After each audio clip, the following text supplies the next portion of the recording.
को ध्यान में रख सकते हैं। आज हम ये सब डिस्कस करेंगे एंड आप सबका एक्सपीरियंस भी हम जानना चाहेंगे कि आपको क्या क्या प्रॉब्लम्स शेयर होती है इंसुलिन। तो इसका जो टेम्परेचर स्टोरेज इतना इम्पोर्टेंट है जैसे किसी वैक्सीन का स्टोरेज इम्पोर्टेंट होता है, और हम इसको बिल्कुल भी निग्लेक्ट नहीं कर सकते कि हम इसको थोड़ा हल्के में ले लें कि कोई बात नहीं, हमने यहाँ से इंसुलिन ले ली, टेम्परेचर ठीक होगा। बिकॉज इससे आपके कई दिनों का एक इंसुलिन वायल जो आप लेते हैं उससे आपके एक महीने का 20 दिन का शुगर कंट्रोल खराब हो सकता है। तो बहुत छोटे छोटे स्टेप्स पे हमें ध्यान रखना है कि किसकी फंक्शनिंग ठीक हो। तो किसी भी स्टेप पे यदि हाई टेम्परेचर पे एक्सपोजर होगा तो उससे इंसुलिन खराब होने का खतरा होता है। उसका इफेक्ट ये होता है कि हमारी ब्लड शुगर में फ्लक्चुएशंस आते हैं और इवेंचुअली हमारा डायबिटीज कंट्रोल खराब होने की वजह से हमारी क्वालिटी ऑफ लाइफ पे इफेक्ट आता है, हमारा स्ट्रेस बढ़ता है। बच्चों के केस में शुगर बढ़ने से उनको ओवरऑल जो प्रॉब्लम्स होती है स्कूल के टाइम में, एग्जाम्स के टाइम में, घर स्ट्रेस, तो इस सारी प्रॉब्लम में बहुत मेजर रूट कॉज हो सकता है इंसुलिन को सही तापमान पे ना रखना। तो इंसुलिन की स्टोरेज, इंसुलिन को कैसे रखा जाए, ये बहुत बड़ा चैलेंज है हमारी कंट्री में। तो हम कुछ चीजें डिस्कस करेंगे कैसे मतलब इसको हम कंट्रोल करें। तो इंसुलिन गर्म या टेम्परेचर पे जब होती है तो इंसुलिन एक और 99% लोगों का जो इंसुलिन जब वो ट्रैवल करते हैं उस टाइम पे उनकी कोल्ड चेन मेंटेन नहीं होती। ये भी स्टडी में देखा गया। तो 25% लोग इंसुलिन गलत जगह पे गलत तापमान पे स्टोर कर रहे हैं और ट्रैवलिंग में जो गाइडलाइंस है वो भी मेंटेन नहीं हो रहे। और आगे हम ये देखेंगे टेम्परेचर। तो हमें ये ध्यान रखना है कि हमें एक्सट्रीम हॉट और एक्सट्रीम कोल्ड से बचना है। FDA की ये गाइडलाइन है कि इंसुलिन जो कि जम जाए या जरा सा भी फ्रोजन पार्टिकल्स आपको दिखे उस इंसुलिन को तुरंत डिस्कार्ड कर देना चाहिए। और आपको कुछ और बातों का ध्यान रखना है, जैसे कि इंसुलिन के पेन जो कार्ट्रिज अभी तक नहीं खुली है या जो वायल अभी तक नहीं खुली है उनको भी प्रिस्क्राइब टेम्परेचर पे रखना है before opening the cartridge, before using the cartridge also. जब आप इंसुलिन खरीदते हैं तो जहां से आप इंसुलिन स्टार्ट करना शुरू करते हैं तो 28 दिन तक अगर आप उस इंसुलिन को 30 डिग्री के अंदर यूज करेंगे तो उसकी एफिकेसी पे इफेक्ट नहीं होगा। ये भी स्टडीज में देखा गया है।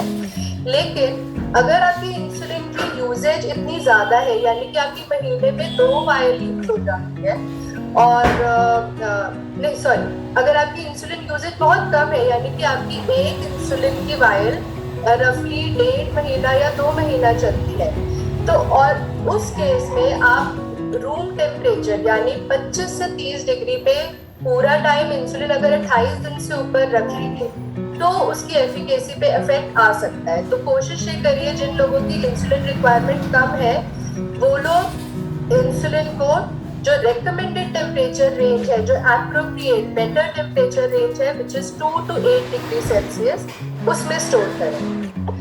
और इससे यही फायदा होगा कि चाहे आपकी इंसुलिन थोड़ी यूज होती है लेकिन आपको जो इंसुलिन लंबे टाइम तक आप यूज कर पाएंगे और आपको इंसुलिन वेस्ट नहीं करनी पड़ेगी। बहुत से पेशेंट्स में मैंने ऐसे देखा है कि कुछ लोग ऐसा करते हैं कि उनको जब थोड़े टाइम बाद शुगर कंट्रोल पुअर होने लग जाता है लेकिन अभी उनकी आधी इंसुलिन पड़ी है, तो कई बार पैनिक की वजह से या फिर डाउट की वजह से वो आधी इंसुलिन डिस्कार्ड कर देते हैं ये सोचकर कि शायद मेरी इंसुलिन खराब हो गई होगी। तो अब हमें ध्यान रखना है कि जो एप्रोप्रिएट टेम्परेचर है 2 से 8 डिग्री को हम मेंटेन कर पाए। कभी भी इंसुलिन फ्रोजन ना हो, उससे हमें बचाना है इंसुलिन को, क्योंकि ये मैं अगर आपको इंटरप्ट करूँ, सॉरी मैम, पर इस बात को क्लियर कर दें कि अगर आपकी डोजेज कम है तो उसे 1 महीने के बाद फेंके नहीं, बस इतना ध्यान रखें कि उसको फ्रिज में ही रखें, बाहर मत छोड़ें। yes. और फिर वो आराम से यूज हो सकती है, पर फिर भी थोड़ा सा पोटेंसी लॉस हो सकता है। तो आपकी हो सकता है कि डोज सुपर बढ़ जाए थोड़ी सी, और फिर जब आप नई बॉटल या वायल खोलें तो उस समय आप तैयार रहें कि हमें डोज कम करनी है।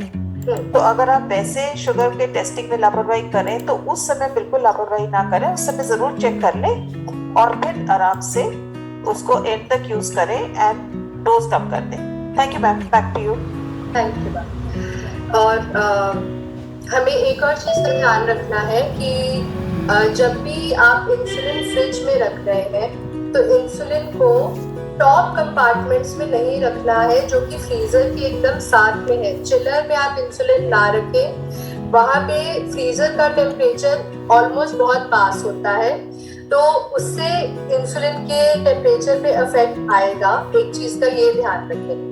दूसरी चीज जो आपको स्टोरेज में बहुत ध्यान रखनी है कि इंसुलिन की नीडल्स को रिमूव करके पेन को स्टोर किया जाए इन द रेफ्रिजरेटर, क्योंकि उसमें क्लॉगिंग और लीकेज होने का डर होता है, ऐसा देखा गया है।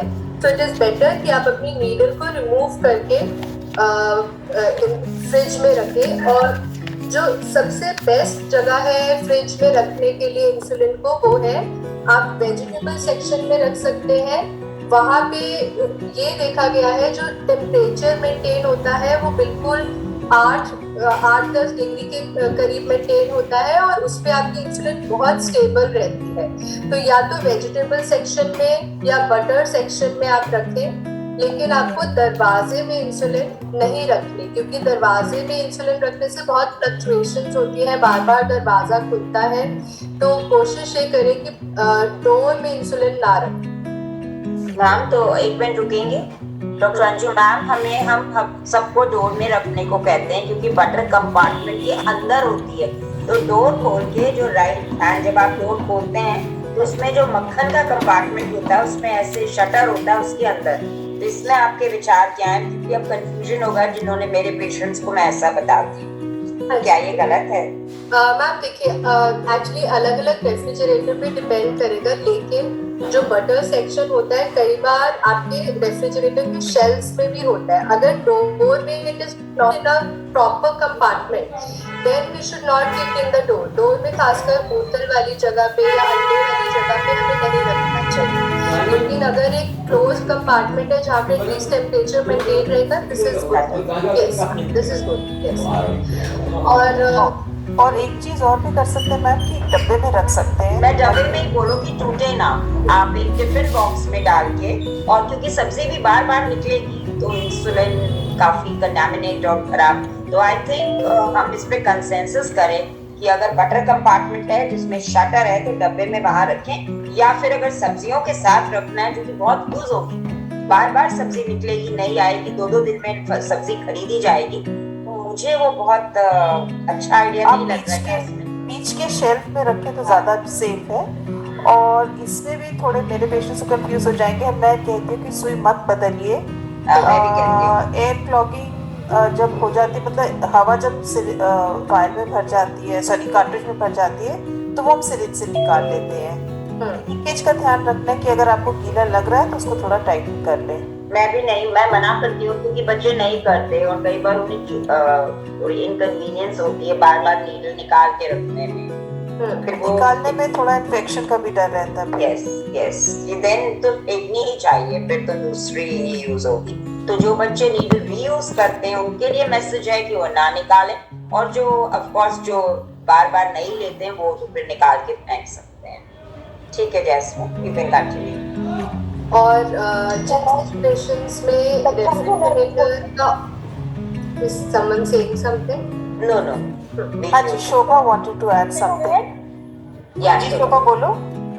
मैं ये भी कहना चाह रही थी, अगर आपकी 2 तरह के इंसुलिन है, जैसे लैक्टोस है, लॉन्ग एक्टिंग, उनको अलग अलग डब्बे में रखते, अलग अलग रखते। उसमें फायदा ये रहता है, आपको कभी कभी ये ह्यूमन एरर होती है, वो नहीं होती कि आपने लैक्टोस के बदले में आपने शुगर निकाल ली, ऐसे करिए। 10 another point I wanted to add. Shobha वो तो अगर आपका सिरिंज है ना, और अगर आपकी वायल सॉरी पेन्स है तो फिर पेन की शक्ल बहुत अलग होगी। कलर्स अलग होंगे। हाँ, वायल्स को आप अलग अलग डब्बे में रख सकते हैं जिनका रंग अलग हो। ये गलती तो मैं खुद भी कर देती हूँ। तो अलग डब्बे में, अलग रंग के डब्बे में रखिए।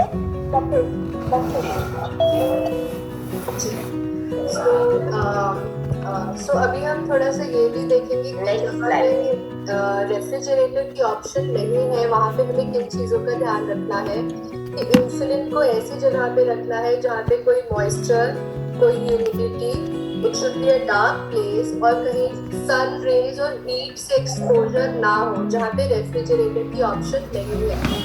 तो ऐसे सिचुएशंस भी हम डिस्कस करेंगे कि ऐसे केस में हम इंसुलिन को रूम टेम्परेचर पे कोई बैग में या कोई पाउच में रख सकते हैं। हम कुछ ऐसे चौड़े मुंह वाले बर्तन में इंसुलिन रख सकते हैं, जैसे इसमें दिखाया गया है कि चौड़ा मुंह का बर्तन जिसमें पानी हो। लेकिन ये चीज ध्यान रखिए कि जब आप इंसुलिन का पेन इस तरह के पॉट में सबमर्ज करते हैं तो उसका जो डिप वाला एरिया है वो इंसुलिन की नेक तक नहीं डिप होता है। तो आपको नहीं ma'am please let's not confuse things. वो जो डबल पॉट का सिस्टम है वही काम करता है कि अंदर वाले पॉट में बिल्कुल सूखा है, उसमें इंसुलिन रखी है और बाहर उसकी बहुत सारी मिट्टी है ताकि उसको, हाँ जी, सील पॉट भी काम करता है। उसके अलावा जो जितने वेरिएशंस हैं वो बिल्कुल कंफ्यूज करेंगे। तो आप गमले में गमला रख लीजिए या पॉट में पॉट रख लीजिए और उसमें रेत भर के किसी हवादार जगह पे रख लीजिए और इसको फोकस करो स्लाइड को, Jasmine focus on the slide. बच्चे और पेरेंट्स माने मांझू की बात दोबारा सुने। ये जियर पॉट, इसे हम जियर पॉट बोलते हैं। आप एक गमला बाहर रखेंगे, एक छोटा गमला अंदर। बाहर वाले गमले में आप मिट्टी या सैंड डाल सकते हैं और अंदर में आप सूखे में रखेंगे, वहाँ पानी नहीं डालेंगे। तो ये हम रिपीट कर रहे हैं।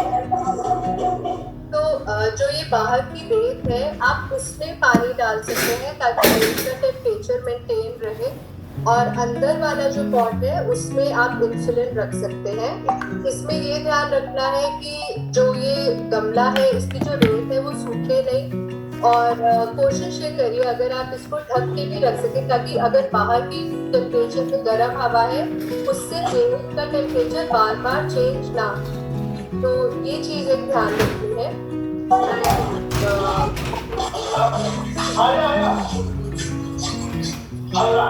Anil, please mute everybody. Anil, please mute everyone.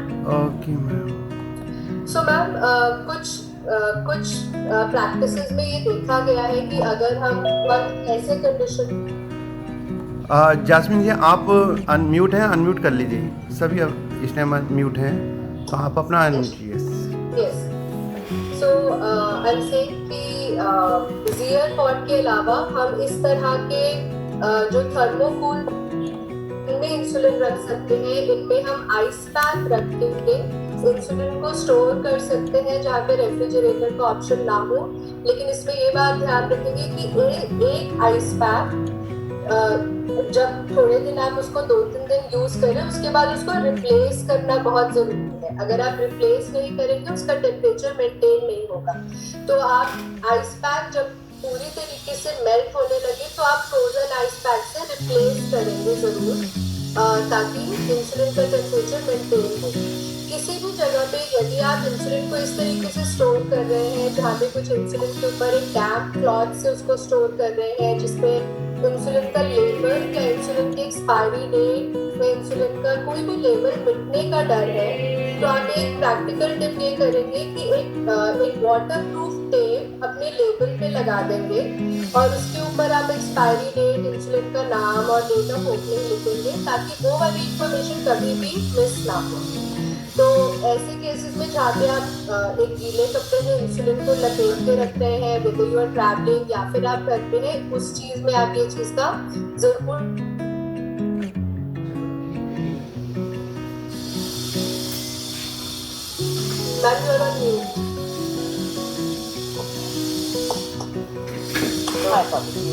अगर आप प्लास्टिक के बैग में रखकर ऊपर एक रबर बैंड लगा दें तो कोई पानी उसमें नहीं जाता, क्योंकि आप वाटरप्रूफ लेबल लगा भी लेंगे तो डार्ट में भी तो पानी लग सकता है ना, तो वो थोड़ा कंटामिनेट हो जाता है। जहाँ तक ट्रैवल का सवाल है, आई थिंक जैस्मिन जी थोड़ी देर में आएंगी वहाँ पे, so we can move ahead. Jasmine, don't get too exotic with boats kids. I don't think most of us are like that. एक बात करिए कि जैसे कुछ फ्रिज होते हैं जिसमें फ्रिज का जो दरवाजा, फ्रीजर का दरवाजा खोखा होता है, वो सिंगल डोर फ्रिज होते हैं। तो तो सिंगल डोर फ्रिज में आप फ्रीजर के सामने वाले कंपार्टमेंट में कभी भी इंसुलिन ना रखें, क्योंकि जो फ्रीजर की ठंडक है वो पेनिक करेगी। सर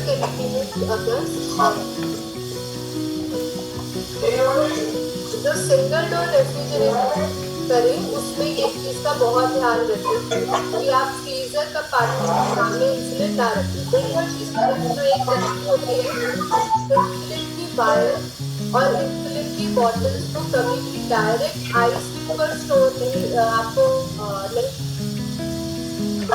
या फिर अराउंड ऐसा मेंटेन होना, बर्फ के ऊपर कभी भी आप तो now I want to just briefly discuss few of the modern things which are available जो कि स्टोरेज के लिए यूज करी जा सकती है। इस तरह का मेडिकूल करके एक डिवाइस अवेलेबल है जिसमें हम इंसुलिन को काफी घंटों तक स्टोर कर सकते हैं और इसमें फ्रीजेबल जेल के पैक्स रखते हैं। इसमें 4 इंसुलिन और कार्ट्रिज रखने की जगह होती है, ये अवेलेबल है। और कुछ और एक बहुत सक्सेसफुल जो स्टोरेज की बात है ट्रियो बैग। प्लीज़ अपने आप को अनम्यूट करिए, जो ये बच्चों की आवाज़ आ रही है आपको हम म्यूट कर चुके हैं, कई बार आप अनम्यूट कर लेते हैं अपने आप। सो ट्रियो बैग एक बहुत कॉमनली अवेलेबल एक बैग है जो कि सिलिकॉन का पाउच होता है, इसके अंदर सिलिकॉन जेल्स होते हैं। इस पाउच को आपने जिस टेम्परेचर के पानी में सबमर्ज करेंगे वो उस टेम्परेचर को उठा लेगा और उस टेम्परेचर पे it can maintain for 48 hours. तो यदि अगर आप आइस कोल्ड पानी में इस बैग को डिप करेंगे तो ये वाला बैग 48 आवर्स तक उस टेम्परेचर पे मेंटेन रहेगा और आप इसमें अपने इंसुलिन पेन्स कैरी कर सकते हैं। गर्म जगहें हैं वहाँ पे तो हमको गर्मी से बचना है और हमारा ये बहुत बड़ा चैलेंज है कि कैसे टेम्परेचर ठंडा रखा जाए। लेकिन भारत में ऐसे एक्सट्रीम हिमालयाज में ये भी देखा गया है, एक स्टडी है एक जगह पे स्पीति करके कि वहाँ पे टेम्परेचर -20 या -30 रहता है 7-8 महीने। और घरों में एक जैसे अवन जैसी बुखारी नाम की एक वो चलती है जिससे टेम्परेचर अंदर का टेम्परेचर काफी गर्म रखते हैं लोग। तो उस रूम टेम्परेचर पे वो लोग इंसुलिन नहीं रख पाते। वहां पे ये रिकमेंडेड है जहाँ पे वो हीटेड एरिया ना हो घरों के अंदर, 2 से 3 लेयर ऑफ वूल में इंसुलिन को लपेट के एक नॉर्मल जगह पे रखा जाता है जहाँ पे हीटर या इस तरह का बुखारी नहीं जलता। तो इस तरीके से जहाँ पे गर्मी का चैलेंज है, इस तरीके से ठंडी जगहों का भी बहुत बड़ा चैलेंज है जो कि लोग कोशिश कर रहे हैं मेंटेन करने की और अपने शुगर को किसी भी तरीके से कंट्रोल में रखने की। एंड इस तरह के लोगों के एक्सपीरियंस है। So that's all. I would just like to end this here. अगर आप लोगों को कुछ सवाल हो तो आप जरूर पूछ सकते हैं। We will take them at the end Yes, during the discussion. So Jasmine, please keep, join रहे आप। मैम आप कुछ कह रहे थे? मैं ये कह रही थी कि डॉक्टर अंजू मैम, मैंने इस बार RSSDI की टेक्स्ट बुक में एक चैप्टर लिखा है, तो RSSDI ने भी इस बात को इम्पोर्टेंस दी कि टाइप 1 एंड ट्रैवल, तो काफी इंटरेस्टिंग चैप्टर है। अगर हम चाहें तो मैं उस चैप्टर 2-3 पेज का चैप्टर है, तो वो हम सभी बच्चों और उनके पेरेंट्स को दे सकते हैं। तो उसमें ट्रैवल में हमने पिलग्रिमेज को भी लिया है और मंदिर वगैरह भी, जब कई बार बच्चे गुरुद्वारा या मंदिर जाते हैं तो नंगे पैर जाते हैं, तो उसे भी इंक्लूड किया है। And I think Dr. Anju, I request you to introduce Dr. Medha Mittal, and thank you Jasmine, thank you so much. Yes. Doctor Medha बहुत सीनियर कंसल्टेंट है चाचा नेहरू बाल चिकित्सालय में और पीडियाट्रिक एंडोक्रिन की स्पेशलिस्ट हैं। तो क्योंकि हम थोड़ा देर से चल रहे हैं तो डॉक्टर मेधा मित्तल आप शुरू करेंगे अपनी, उनकी बहुत अच्छी स्लाइड्स हैं। मेधा जी ऑल योर्स। ठीक है, A very warm welcome, Dr. Medha Mittal, and thank you. Should I share the screen? Yes, please. Yeah, very welcome, Dr. Medha. मेरा नाम डॉक्टर मित्तल है। आ रही हैं और सब कुछ ना कुछ कार्यक्रम बना रहे होंगे जाने का। किसको पसंद नहीं है जाना? कौन कौन बना रहा है कार्यक्रम? गर्मियों की छुट्टियों में। तो ये अभी का सही समय है कि हम अभी से ही प्लानिंग शुरू करें कि हमें कहाँ जाना है और उसके दौरान हमें क्या ध्यान रखना है। तो क्या टाइप 1 डायबिटीज़ के बच्चे घूमने नहीं जाएंगे क्या? कौन मानता है ऐसा? कौन कौन जा रहा है घूमने? मुझे कोई आवाज़ नहीं आ रही। म्यूट किया हुआ सबको, आई थिंक हैंड रेज कर सकते हैं। मैं जाऊंगा, आई विल गो। ठीक है, तो कहाँ जा सकते हैं? सिर्फ 2 दिन के लिए या 1 महीने के लिए भी? Ma'am, I will surely go in my summer holidays. हाँ, तो सब लोग जा सकते हैं कितने भी दिन के लिए। तो इसके लिए हम आज ये चर्चा करेंगे कि टाइप 1 डायबिटीज़ के बच्चे यात्रा के दौरान क्या क्या करें। तो चलिए चलें घूमने। ओके, ठीक है, तो अभी का ही सही समय है कि हम अभी से ही योजना बनाएं कि हमें कहाँ जाना है। आप सब सोच रहे होंगे कैसे टिकट लें, कहाँ जाएं, कितना खर्चा लगेगा। तो उसी तरह से हमें टाइप 1 डायबिटीज़ की भी योजना बनानी है। बच्चे के लिए क्या क्या चीज़ें लेकर चलें। तो समय से पहले ही तैयारी शुरू करें, क्योंकि आपको पता है कि घूमने जाने में जैसे घर का माहौल होता है वैसा तो नहीं मिलेगा। भोजन का समय सही नहीं होगा, कभी किसी समय स्नैक्स खाते खाते चलना पड़ेगा, कहीं आपके तरह का भोजन नहीं मिलेगा जो आपके बच्चे को पसंद है वो नहीं मिलेगा। फिर किसी दिन हम घर में जिस तरह का एक गतिविधि हमारी चलती रहती है कि आज स्कूल गए, स्कूल से वापस आए, शाम को खेलने गए, वैसा तो नहीं होगा। सारा गतिविधि हमारा चेंज हो जाएगा। सोने का समय भी अलग हो जाएगा। बच्चे कजन्स के साथ बैठे रहेंगे और बातें ही करते रहेंगे, तो बिल्कुल सोने का समय भी चेंज हो जाएगा। दिन प्रतिदिन का परिवर्तन होगा।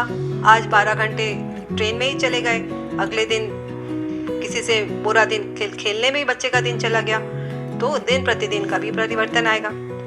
हर दिन किसी के घर जाके खाया, परसों किसी दिन खाया, कहीं बाहर रेस्टोरेंट में गए, तो हर दिन खाने का भोजन का भी समय और भोजन का सामग्री भी चेंज होता रहेगा। तो इन सब चीज़ों का ध्यान रखना है हमें यात्रा के दौरान। जो आप रोज़ रोज़ कर रहे हैं उसी का आपको थोड़ा सा बदलाव करके करना है। जैसे हम जानते हैं कि इंसुलिन के डायबिटीज़ के मैनेजमेंट में हमारी कुछ चीज़ें बहुत ज़रूरी होती हैं। 4 चीज़ें कि हम क्या भोजन करें, क्या हम फिजिकल एक्टिविटी करें, इंसुलिन कैसे लें, कौन सा इंसुलिन कितना लगाएं, और ग्लूकोज की मॉनिटरिंग यानी ग्लूकोज के लेवल पे निगरानी। ये 4 चीज़ें हमें हमेशा ही ध्यान रखते हैं हम डायबिटीज़ के बच्चों के लिए, और इन्हीं 4 चीज़ों को ही थोड़ा बदलाव कर करके हमें यात्रा की प्लानिंग करनी है। तो देखें कि हमें आगे योजना में क्या करना है। हमें सब तो हम डॉक्टर की सलाह ले सकते हैं कि हम 3 दिन के लिए जा रहे हैं या हम 3 हफ्ते के लिए जा रहे हैं। उस दौरान पहले दिन हमारा ऐसे कार्यक्रम का प्लानिंग है, अगले दिन ऐसे, और कुछ दिनों के लिए बच्चा चाहे कहीं और जगह जाएगा उस तरह की और इस अलग एक्टिविटी करेगा। मान लो बच्चा कहीं जा रहा है जहाँ उसको स्कूबा डाइविंग करनी है, कहीं उसको ट्रैकिंग करने का मन है, तो उसमें उस एक्टिविटी में कितनी ऊर्जा इस्तेमाल होगी, उसमें कितना भोजन लेना है और कितना इंसुलिन लगाना है, किस समय वो खाएगा उससे पहले कितना इंसुलिन लगाना है। तो अभी तक कई बच्चे हमारे फिक्स डोज रेजीम पे चल रहे होंगे कि हमें सुबह में इतना, दोपहर में इतना, रात में इतना। पर जब हमारा गतिविधि का लेवल चेंज हो जाएगा तो डॉक्टर उनसे समझा सकते हैं कि कितना वो भोजन उस समय करें और उस भोजन के हिसाब से कितना इंसुलिन दें, जिसको हम इंसुलिन कार्बोहाइड्रेट रेशियो कहते हैं। साबी जी प्लीज अपने आप को म्यूट रखिए, बहुत बार आपको टोका गया है, नहीं तो फिर आप मीटिंग छोड़ दीजिए अगर आप उसको कंट्रोल नहीं कर सकते तो। आप बहुत डिस्टर्बेंस कर रहे हैं। तो उस गतिविधि के हिसाब से, भोजन के हिसाब से डॉक्टर उस समय के लिए सिखा सकते हैं कि उतने भोजन के लिए या इतनी गतिविधि के लिए वो इतनी इंसुलिन ले। डॉक्टर का जो ओपीडी कार्ड है उस पर आप सही तरह से इंस्ट्रक्शंस उस पर लिखवा लें और वो हमेशा साथ रखें। ये अच्छा रहेगा कि कभी कभी ऐसा होता है कि हम कहीं चले गए और वो जो ओपीडी कार्ड है वो कहीं और रह गया, या कभी कभी खुदा ना खास्ता वो बैग जिसमें वो सामान रखा हुआ था ओपीडी कार्ड वो खो गया और बच्चा कहीं और है और बैग कहीं और है। तो अच्छा है कि बच्चे के साथ एक आई कार्ड रखें और आई कार्ड के पीछे ही ये सब इंस्ट्रक्शन छोटी छोटी लिख दें। खासकर अगर बच्चा किसी और के साथ भी जा रहा है, मान लो चाचा के साथ, मामा के साथ, किसी और के साथ भी बाहर चला गया, उस समय भी कोई ज़रूरत पड़ी तो वो चीज़ वहाँ पर है। डॉक्टर का फ़ोन नंबर, एक इमरजेंसी कॉन्टैक्ट नंबर हमेशा साथ रखें। जैसे कि आप प्लान करते हैं कहाँ जाना है, कितने दिन के लिए जाना है, तो उस समय क्या क्या कपड़े आपको रखने हैं पैकिंग में, उसी तरह से आप ये प्लानिंग करें कि आपकी कितनी इंसुलिन की ज़रूरत है, अगर आप 3 हफ्ते जा रहे हैं तो कितना इंसुलिन चाहिए, कितनी कार्ट्रिज लगेगी या कितनी वायल लगेगी, उसके लिए कितनी सिरिंज, उसके लिए कितनी नीडल चाहिए, उसके लिए कैसे हमें उसको ठंडा रखने की ज़रूरत है, जैसे आपने अभी सीखा। वहाँ जाने का ये भी सोचिए कि वहाँ डॉक्टर की सुविधा होगी कि नहीं, आपके पास डॉक्टर का कॉन्टैक्ट है, अगर वो कॉन्टैक्टेबल है कि नहीं। वहाँ जाकर बच्चा क्या एक्टिविटीज़ करेगा, जैसे मैंने बताया, कभी वो ट्रैकिंग करना चाहता है, कभी वो कोई क्रिकेट मैच खेलेगा किसी दिन, जो चीज़ आमतौर से हटके है, जो आप अभी तक ज़रूरत नहीं पड़ी मैनेज करने की, वो आप पड़ेगी। तो उसके हिसाब से भोजन और इंसुलिन कैसे चेंज किया जाए। कभी आप विदेश जा रहे हो तो खास तौर पर समय का अंतर हो जाएगा, भोजन का समय चेंज हो जाएगा, तो उसके लिए भी हम क्या करें, ये सब डॉक्टर की सलाह हमें लेनी पड़ेगी। समय के अंतर की वजह से भोजन का समय वहाँ का अलग हो जाएगा, बच्चे ने किसी समय डिनर किया है, वहाँ जाके ब्रेकफास्ट का समय हो रहा होगा, तो पर हमें अपनी घड़ी अपने हिसाब से चलानी पड़ेगी कि चाहे वहाँ की लेवल है वो चला सकते हैं। तो शुगर का बार बार ध्यान रखना है। जो बच्चे CGMS इस्तेमाल करते हैं, अपने ऊपर लगा के रखते हैं ब्लड ग्लूकोज चेक करने के लिए, वो उनके लिए बहुत कामयाब आएगा उस समय। पर ये नहीं कि सिर्फ उसी से चलेंगे, हम उसके बावजूद भी हम ब्लड ग्लूकोज चेक करेंगे। तो कितना चलना होगा, उसकी भोजन सामग्री कितना, रास्ते के लिए भोजन हमेशा रखना पड़ेगा। जैसे हम आमतौर पे घूमने जाएं तो जूस के पैकेट रख लेंगे, मीठी लस्सी रख लेंगे, चिप्स रख लेंगे, बिस्किट रख लेंगे मीठे वाले, पर हमारे बच्चे के लिए हम क्या रख सकते हैं जो उसका शुगर लेवल भी मेंटेन करके रखे, ग्लूकोज लेवल, और वो इतने मीठे भी ना हो। तो हम जूस तो नहीं रख सकते हैं, हम उसके लिए घर से बना हुआ पोहा रख सकते हैं, हम ओट्स वाले या कम मीठे वाले बिस्किट रख सकते हैं, या घर में ही पहले कुछ बना लें जो कि कैरी के लिए आसान रहेगा, जिसमें कि शुगर लेवल नहीं है। घर में लोग मट्टी बना के रख लेते हैं जिसमें कि हल्का नमक है और चीनी नहीं है और बच्चे को कार्बोहाइड्रेट की मात्रा मिल रही है। या ग्रैनुला बार भी घर में आजकल बन जाते हैं जिसमें कि चीनी नहीं होती है और सिर्फ ड्राई फ्रूट के साथ उसको बनाया जाता है। तो थोड़ा बहुत चीनी तो, I am sorry to interrupt you ma'am, पर थोड़ी बहुत चीनी तो चलती भी है। हाँ। और खास करके जब आप स्नैक के तौर पे आप देना चाहें, अगर हाइपोग्लाइसीमिया प्रिवेंट करना हो, हाँ। हम चीनी बिल्कुल तो मना नहीं करते। रादर मैं कहूंगी कि आपने बिल्कुल बात सही कही कि हम चिप्स उठा के चलते हैं, हमें चिप्स नहीं रखने चाहिए, ना डायबिटीज के साथ ना नॉन डायबिटीज के साथ। तो चिप्स और तली चीजों को अवॉइड कर लें, जैसे मठरी फिर भी तली हो जाती है, अगर हम वो चीजें अवॉइड करके और मूंगफली या नट्स एंड सीड्स या इवन मैं तो कहूँगी तिल का लड्डू भी लेके चल सकते हैं। हाँ, फ्रूट्स रख सकते हैं, हम केला रख सकते हैं, एप्पल रख सकते हैं। तो चलिए हम लिस्ट बनाते हैं। तो क्या क्या होगा हमारी लिस्ट में, इंसुलिन, सिरिंज और पेन, ये तो हम हमेशा साथ रखते ही हैं। ग्लूकोमीटर भी रखना है, ग्लूकोज स्ट्रिप्स रखनी है, उसके लिए उतनी सुई रखनी है। हाँ, OPD कार्ड हमेशा साथ रखना है, कूल पैक होने चाहिए, और हमेशा शार्प डिस्पोजल कंटेनर आपके पास छोटा सा, जिसमें आप सुई उतार कर उसमें डालेंगे। बैटरी साथ रखनी है, मान लीजिए ग्लूकोज पंप के लिए या ग्लूकोमीटर के लिए। और हाँ, अगर आपने अभी तक नहीं इस्तेमाल कर रहे हैं तो कीटो स्टिक्स भी ज़रूरत पड़ेगी आपको। तो कीटो स्टिक्स ब्लड की भी आती हैं और यूरिन की भी आती हैं, तो ज़्यादा अच्छा रहेगा कि ब्लड वाली लें। वो एक स्ट्रिप तो महंगी पड़ेगी, पर वो एक स्ट्रिप जब भी आप खोलेंगे, इस्तेमाल करेंगे, तभी वो काम आएगी, तो वो हमेशा सही रीडिंग दिखाएगी। अगर हम यूरिन वाली ले लें, वो एक ही स्ट्रिप निकालें उसमें से और बाकी स्ट्रिप को हवा लग जाती है, तो वो अगली बार जब काम आएगा, मान लीजिए 15 दिन बाद, तो वो काम की नहीं रहेगी, तो आपकी पूरी डिब्बी वेस्ट जैसे चली जाएगी। तो इसलिए ब्लड कीटो स्टिक्स आती हैं, वो आप अपने डॉक्टर की सलाह से खरीद सकते हैं। तो बन गई हमारी लिस्ट। अब चलें आगे। हाँ, अब ये सारा सामान तो हमने ले लिया, जमा कर लिया, अब रखेंगे कैसे। जैसे आपने अभी सीखा कि हमें उसको तापमान बहुत ज़रूरी है, तो थर्मस लेके चलिए, उसमें बर्फ़ भरिए, और पर इतना ध्यान रहे कि इंसुलिन उसमें जम ना जाए। बीच में कुछ कागज या प्लास्टिक लगा दीजिए कि इंसुलिन डायरेक्ट कांटेक्ट में ना हो। मानिक, अपने आप को म्यूट करिए प्लीज। मानिक, म्यूट करिए।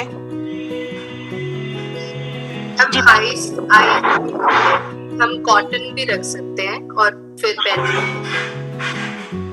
जो थर्मस में आइस के, और आइस पैक्स लेकर चलें। अगर आप कार में लंबा सफ़र कर रहे हैं तो गाड़ी में पीछे ना छोड़ दें उस इंसुलिन के पैकेट को कि वो वहाँ पे गर्म हो जाए।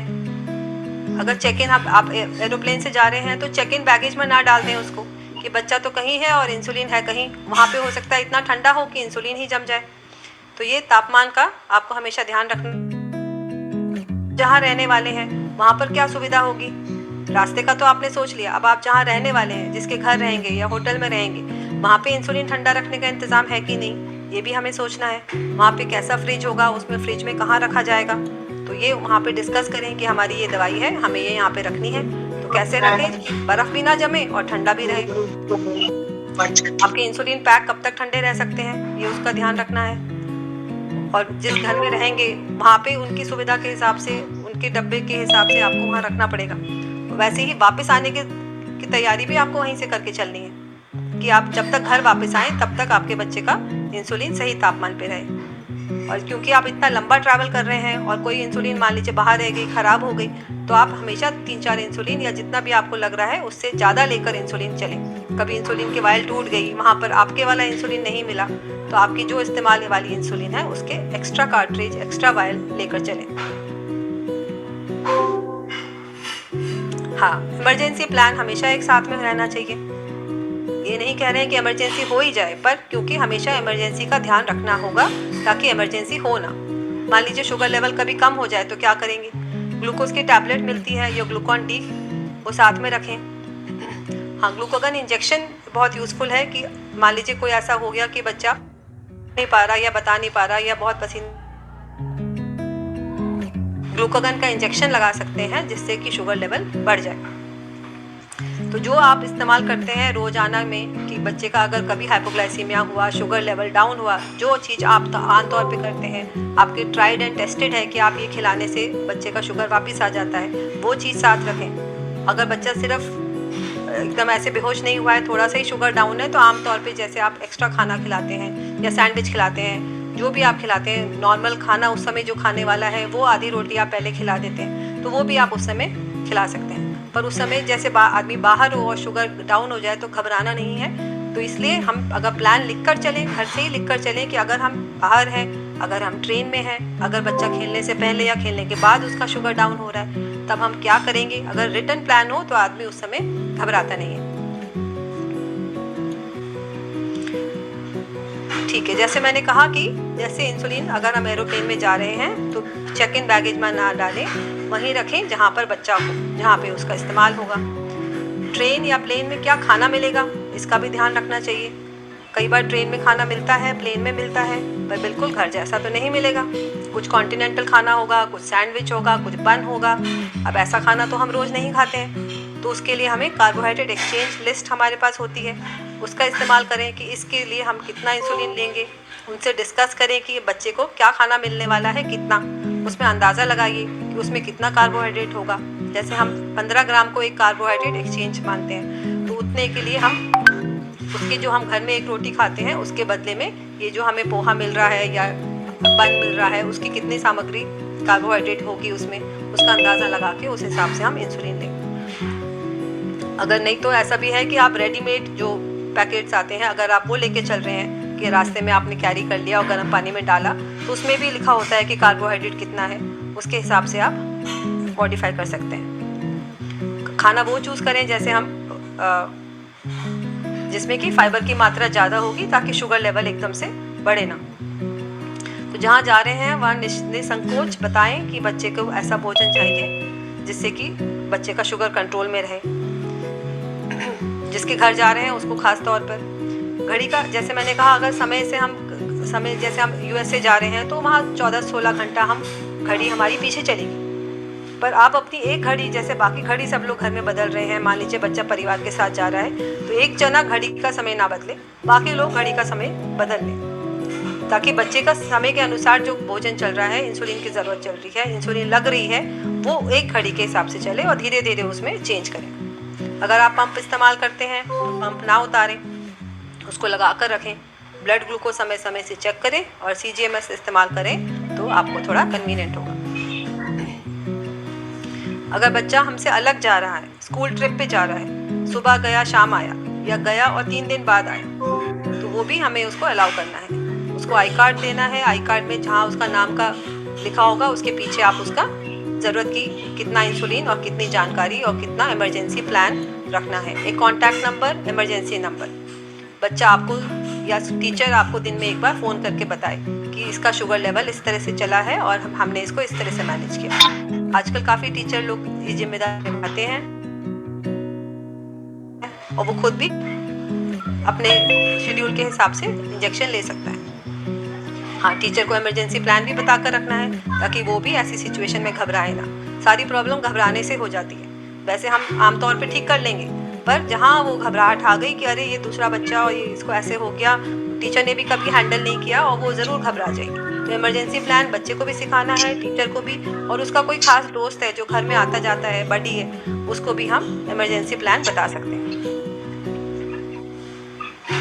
Thank you. Thank you doctor Medha, बहुत ही अच्छी जानकारी दी आपने, इससे हमारे बच्चों को अवश्य फायदा होगा। लेकिन आप हमारे साथ जुड़ी रहिए, मैं आपसे कुछ मेरा सवाल पूछना चाहती हूँ। कि मैंने एक सवाल ये पूछना चाहती हूँ कि जब मंदिर दर्शन लेके जाते हैं बच्चे, इसमें थोड़ी सी कठिनाई आती है, क्योंकि और दूसरा अगर पेरेंट्स उपवास करते हैं तो क्या बच्चों को करना चाहिए? मेरे पास और एक यहाँ बच्ची मुस्कान है, वो ट्रेन में आ रही थी, डॉक्टर अंजू को मैंने ये बताया हुआ है, तो मुस्कान अगर शेयर करना चाहे, उसका वायर टूट गया था, डब्बा गिर गया था, and she had no insulin. तो आगरा में वो डायबिटिक कीटोएसिडोसिस में चली गई, और वो मुझे मोबाइल पे बताते रहे कि बच्ची गफलत में है, बच्ची ने आप आगरा उतर जाइए। पर वहां भी हमें रेलवे स्टेशन पे ज्यादा हेल्प नहीं मिली, बहुत हाथ पैर जोड़ने पर भी उन्होंने इंसुलिन नहीं लगाया, और उसे इतना जरूर किया कि एक रेलवे एम्बुलेंस द्वारा उसे ऑल इंडिया इंस्टीट्यूट शिफ्ट किया गया। बट मुस्कान, अगर आप सुन रही हो, कि तो डीके में चली गई थी, बट 3-4 दिन के अथक प्रयास के बाद एम्स में वो बच्ची बचाई गई। तो आज ये टॉपिक मुझे बहुत ही मेरे दिल से प्यारा है। तो हम अपने बच्चों को एक लिस्ट, जो मेधा ने लिस्ट दी है, डॉक्टर मेधा ने, वो लिस्ट बच्चे अपने पास रखें, उसे चेक लिस्ट के तौर पर यूज करें और उसे टिक करें। जैसे हम कपड़े और मैचिंग जूते, चप्पल, ज्वेलरी लेते हैं, वैसे बच्चे के लिए टिक करें, हाँ जी मैंने ग्लूकोमीटर रख लिया है, मैंने ग्लूकोमीटर की। और एक्स्ट्रा इंसुलिन रखना बहुत जरूरी है, क्योंकि अगर आपके पास एक्स्ट्रा इंसुलिन नहीं है। और दूसरी एक परेशानी आजकल आ रही है, डॉक्टर अंजू मैम, मैं आपसे शेयर करना चाहती हूँ कि इंसुलिन बहुत ज्यादा नाम से मिलने लग गई है, तमाम इंसुलिन, तो हर डॉक्टर अलग अलग रहता है। तो हम इस अपने प्रोग्राम के माध्यम से ये बताना चाहते हैं कि रेगुलर इंसुलिन जरूर रखें। अब आप रेगुलर इंसुलिन रखते हैं तो कम से कम इमरजेंसी के टाइम आपके पास एक, तो क्या ये मैसेज देना सही रहेगा डॉक्टर अंजू, है नहीं दिया जा सकता? क्योंकि कई बार अगर इंसुलिन खत्म हो जाती है या नहीं मिल पाती, मैं तो कहूंगी कि रेगुलर इंसुलिन के साथ सिरिंज भी रखिए, क्योंकि पेन कई बार क्रैक हो जाते हैं, पेन टूट सकते हैं, पेन गुम सकते हैं, फंस सकते हैं। बट सिरिंज में कोई टेक्नोलॉजी नहीं है तो उसमें कुछ खराब होने की बात नहीं है। पर एक चीज और भी मैं रिक्वेस्ट करूंगी कि हम लोग आमतौर पे ये पहले एडवाइस करते थे, अभी भी बहुत लोग कहते हैं कि जैसे आप होटल के कमरे में पहुंचे तो उनके कमरे के फ्रिज में रख दीजिए इंसुलिन, ताकि वो ठंडी रहे। ये आमतौर पे छोटे फ्रिज होते हैं तो वो कई बार जम जाते हैं, तो मेरा रिक्वेस्ट सबसे यही होगा कि आप फ्रिज में ना रखें। अच्छा, वहां पे भूलने का भी बहुत चांस है कि आपने सारा सामान पैक कर लिया, वो बेचारा फ्रिज में बैठा हुआ था इंसुलिन, अगली जगह पहुंचे फ्रिज में इंसुलिन पड़ा था। तो आप अपने साथ हमेशा स्पेयर इंसुलिन जरूर रखिए। डॉक्टर मीना की बात बिल्कुल सही है कि रेगुलर इंसुलिन रख लीजिए, ताकि वो कुछ भी हो जाए, कुछ तो होगा आपके हाथ में। बहुत जरूरी है कि जब आप इंसुलिन यूज करते हैं तो हम कहते हैं वो पीली वाली इंसुलिन, वो लंबी वाली इंसुलिन, वो धुंधली वाली इंसुलिन नहीं। आप इंसुलिन आप देखिए कैसे लगेगा आपको, अगर मैं कहूँ कि वो लंबा वाला बच्चा, वो घुंघराले बाल वाला बच्चा, बच्चे का नाम भावना है तो उसको भावना बुलाएं, अगर बच्चे का नाम कोमल है तो उसे कोमल बुलाएं। तो जो इंसुलिन है उसका हमें नाम पता होना चाहिए, क्या वो ग्लार्जीन है, क्या वो रेगुलर है, क्या वो लिस्प्रो है, उसका क्या नाम है, उसकी मम्मी पापा ने उसका क्या नाम रखा, वो जरूर जाने। एंड सिरिंज के साथ चलें और थर्मस में ही या फ्रियोपैक में ही इंसुलिन को रखें, फ्रिज के अंदर ना रखें। बेटा, आप क्या सोचते हैं इसके बारे में? जी मैम, अगर आप कोई इसके बारे में कुछ और सलाह जोड़ना चाहें कि अगर बच्चे के रास्ते में इंसुलिन टूट गया या कुछ, तो क्या करना चाहिए? अगर हमारे पास थर्मस है तो उसमें बस बर्फ नीचे और इंसुलिन बीच में, और फिर ऊपर से थोड़ी इंसुलिन और या कॉटन, जैसे मैम ने कहा, ऐसे भर लें। और रास्ते के लिए अगर हम एक्स्ट्रा इंसुलिन रख लें, तो अगर हम 2 अलग अलग कूल पैक में रख लें तो वो अच्छा रहेगा कि मान लीजिए एक बैग कहीं रह गया या एक बैग खो गया या चोरी हो गया, तो दूसरी जगह भी हमारे पास है। और एक सवाल है मेधा कि क्या जो हम फ्लैश ग्लूकोज मॉनिटर्स लगाते हैं वो प्लेन के दौरान, यहाँ प्रश्न आ रहा है, सही शुगर बताते हैं या कुछ गड़बड़ हो जाती है फ्लैश ग्लूकोज थोड़ा तो फर्क मॉनिटरिंग में? होता है, 20-40 का, कभी कभी 50-80 का भी फर्क आ जाता है। और प्लेन वाले हो सकता है कहें कि इसको बंद कर दीजिए, तो उनको ये समझाना है कि ऐसी कोई इलेक्ट्रॉनिक चीज़ नहीं है जो आपकी प्लेन में असुविधा करेगी। कई बार वो मना करेंगे कि आपने एक्स्ट्रा क्या लगा रखा है, इसको दिखाइए, इसको उतारिए। तो उनसे इंसिस्ट करना है कि ये आपकी प्लेन उड़ाने के या प्लेन के में बिल्कुल सेफ है और बच्चे के लिए ज़रूरी है। Actually, ma'am, they should always carry a prescription, पूरा लिस्ट, इंसुलिन पंप के लिए, इंसुलिन पेन्स के लिए, CGMS के लिए। ये उनका एक ट्रैवल परमिशन कार्ड लेटर होना चाहिए, क्योंकि अदरवाइज एयरपोर्ट्स पे बहुत प्रॉब्लम होती है ऐसे बच्चों को। तो it is very important. Madam मैं ये पूछना एयरपोर्ट्स पे चाहूँ, भी होती है मैम। और मीना मैम, आजकल तो कई बार रेलवे स्टेशन पे भी वो जब Yes. चेकिंग के लिए एंटर करते हैं, अगर कोई ध्यान नहीं दे रहा तो फर्क नहीं पड़ता, पर अगर कोई ध्यान दे रहा है तो वो फिर कई बार चूचू कर सकते हैं कि ये उतारिए। एंड मेधा मैम ने जैसे कहा कि बिल्कुल उतारने का कोई मतलब ही नहीं, क्योंकि वो तो फिर काम नहीं करेगा, उसको फेंकना पड़ेगा। तो बहुत जरूरी है। और उसी संदर्भ में मैं कहूंगी कि एक, अगर आप CGMS यूज कर रहे हैं तो एक सेंसर जरूर प्लीज एक्स्ट्रा लेके चलिए।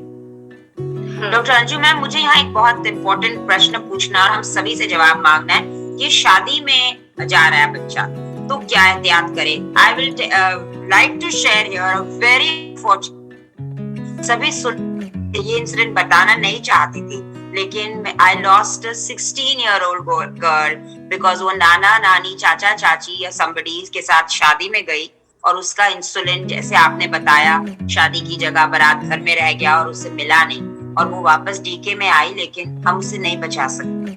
तो ये बहुत, और हाँ, यहाँ जितने बच्चे हैं एयर ट्रैवल करें या ना करें, बट सभी शादी में जाते हैं। तो जब हम शादी के लिए ट्रैवल करते हैं तो बहुत परेशानी होती है। एक तो इंसुलिन, क्योंकि मदर फादर बहुत बिजी होते हैं, फंक्शन हो रहा होता है, तो इसमें हम क्या क्या एहतियात कर सकते हैं, आप लोग प्लीज इसके बारे में रोशनी डालें, क्योंकि बच्चे शादियों में बहुत जाते हैं और वहाँ डाइट भी बहुत गलत होती है।